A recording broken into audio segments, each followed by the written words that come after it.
Welcome to Man Does Tech, where I solve the problems you didn't even know you had. You start by preparing both devices. Enable Android Auto on your phone and pair Bluetooth with the Blaupunkt Key Largo 980. Plug a certified USB cable into the radio's USB port.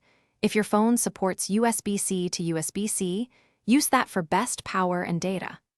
Once connected, accept any prompts on the phone to allow data transfer and Android Auto permissions. Make sure location and background activity are permitted so the car can access maps and voice. Now the head unit should detect an Android Auto session. Once the radio shows Android Auto, you configure the UI so it's usable on the Key Largo 980 screen. On the phone, grant microphone and notification permissions so voice commands and messaging work. Also enable contacts and calendar access for richer results.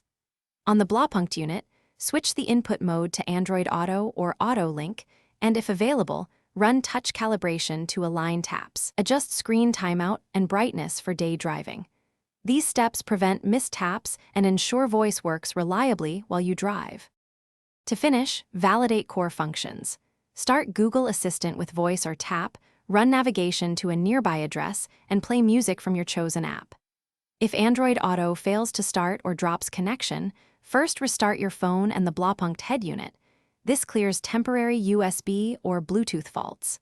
If problems persist, swap to a different certified cable or another USB port, and check for firmware updates on the Key Largo 980 and Android Auto app updates. One key tip: a damaged cable causes most intermittent issues. Replace it first. Thanks for watching. If you found this helpful, don't forget to like and subscribe.